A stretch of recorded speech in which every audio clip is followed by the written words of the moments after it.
رسوم اعضاء میں جو چیزیں ہیں بہت سے لوگ اس پہ اعتراض کرتے ہیں. اعتراض کرنے سے پہلے سوچئے وہ رسمیں کیوں قائم کی گئی. ہمارے یہاں جو تہذیب اعضاء ہے اس میں علم ہے. ہمارے یہاں جو تہذیب اعضاء ہے اس میں ذوالجناح ہے. ہمارے یہاں جو تہذیب اعضاء ہے اس میں تربت ہے. یہ سب چیزیں ایک اہمیت رکھتی ہیں، ایک معنویت رکھتی ہیں.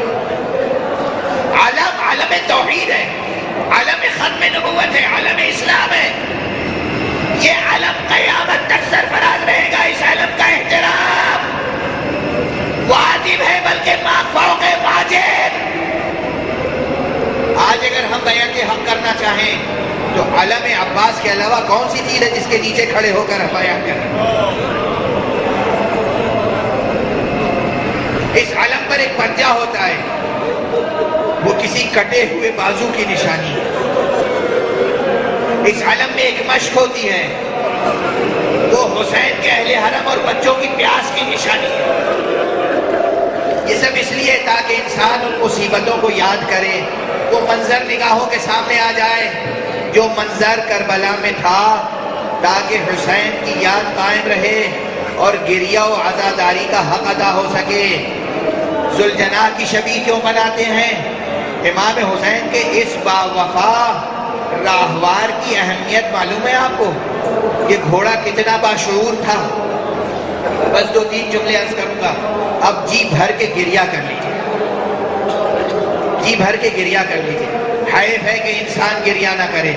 امام حسین کا یہ گھوڑا وہ ہے جو بار بار روز عاشورہ گریہ کرتا ہوا نظر آیا. بتاؤ گھوڑے نے کتنی بار گریہ کیا ہے؟ جب امام حسین کو آواز دی ہے علی اکبر نے،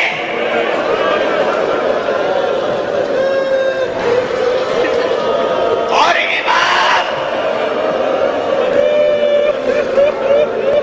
میدان کی طرف اپنے قدموں سے تیزی سے آگے بڑھے،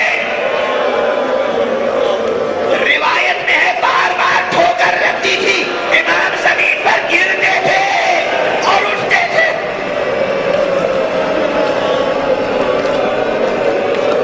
اور پکارتے تھے بیٹا کہاں ہو، بیٹا آواز دو، تمہارے مرنے کے بعد میری آنکھوں میں روشنی نہیں رہی. اس موقع پر جب کئی مرتبہ امام زمین پر ٹھوکر کھا کے گرے اور اٹھے، ایک مرتبہ امام نے دیکھا کہ وہ گھوڑا امام کا وفادار راہوار آیا. گویا اتنی دیر میں اس نے میدان کا جائزہ لیا، اس جگہ پہنچا جہاں علی اکبر کا لاشا تھا. اس کے بعد امام کے پاس آیا، امام کی آستین اپنے ٹانگ سے پکڑی. امام نے دیکھا گھوڑے کی آنکھوں سے آنسو رواں ہے. امام کو گھوڑے نے علی اکبر کے لاشے تک پہنچایا.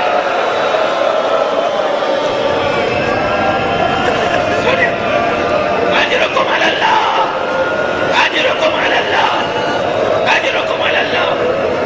سنیں 2-3 فقرے اور، 2-3 فقرے اور. اس گھوڑے کی اہمیت سمجھیں.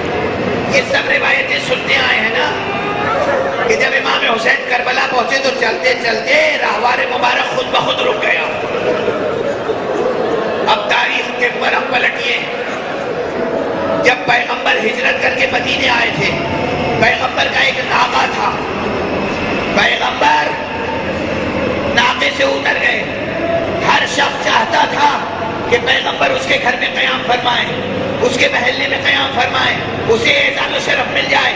پیغمبر نے ناقے کی نکیل اسی کی گردن پہ ڈال دی کہ اسے چھوڑ دو. انہا معمورہ، یہ خدا کی طرف سے معمور ہے. جہاں یہ خود سے رک جائے گا میں وہیں قیام کروں گا. وہ رسول کا ناقہ تھا، یہ حسین کا راہوار. جب حسین کی منزل آخر آ گئی خود بخود رک گیا.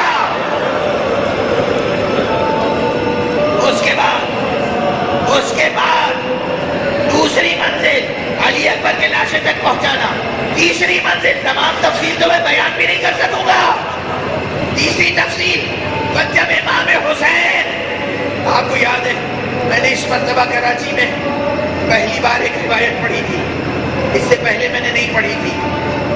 روایتیں نگاہ میں ہوتی ہیں مگر پڑھنے کی سکت نہیں ہوتی، طاقت نہیں ہوتی۔ امام حسین گھوڑے پہ تشریف فرما تھے، ہر طرف سے تیر پھینکا جا رہا تھا، نیزے پھینکے جا رہے تھے، پتھر پھینکے جا رہے تھے۔ ایک شقی نے سینہ مبارک کا نشانہ لیا اور ایک تیرے سے شعبہ امام کے سینے پہ ایسا لگا کہ امام اس تیر کو نکال نہیں سکتے تھے۔ امام نے گھوڑے کی گردن پر سیٹ پر زور دے کر پشت کی طرف سے وہ تیر نکالا، خون کا فوارہ جاری ہوا، خون کا فوارہ جاری ہوا، امام ڈگمگانے لگے۔ اس اسب باوفا نے فوراً اپنے گھٹنے موڑے، زمین سے قریب ہو گیا تاکہ امام آرام سے آہستہ زمین پر آ جائے۔ اس کے بعد جب گھوڑے نے یہ دیکھا کہ جسم مبارک تیروں پر معلق ہے، اس وقت دو خدمتیں کی ہیں۔ جو دشمن بڑھتا تھا اسے اپنی ٹانگوں سے ہلاک کرتا تھا اور اپنے دانتوں سے جسم مبارک امام سے ایک ایک تیر نکالتا تھا۔ جب امام کا جسد مبارک زمین پر آ گیا، زمین کربلا لہو لہان ہو گئی۔ یہ سامنے قتل کا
حسین کی وہ 4 سال کی بچی نہیں ہے۔ رخ کیا، دیکھا کہ خیمے کے دروازے پہ کھڑی ہے، کہا رباب اس بچی کا رونا بہت ضروری ہے۔ جناب زینب نے اس بچی کو قریب بلایا، بچی روتی ہوئی نہیں آئی، بچی کی آنکھوں میں حیرت تھی۔ ایک مرتبہ بچی آہستہ آہستہ قدموں سے آگے بڑھی، باہیں پھیلائی، گھوڑے نے گردن جھکائی، گھوڑے کے کان میں کہا حیث قیا ابی، آپ کو دل افشانا، میرے بابا کو پانی پلایا گیا یا پیاسا قتل کر دیا گیا۔ بس سنو گے عزیزو، گھوڑے نے یہ جملہ سنا، اپنا ساتھ زمین پر رکھنا چاہا، گھوڑا وہی گھوڑے نے اپنی جان دے دی۔ واہ حسینہ، واہ علیہ، واہ محمدہ، واہ حسنہ۔ برحمتك يا أرحم الراحمين، وصلى الله على محمد وآله الطاهرين۔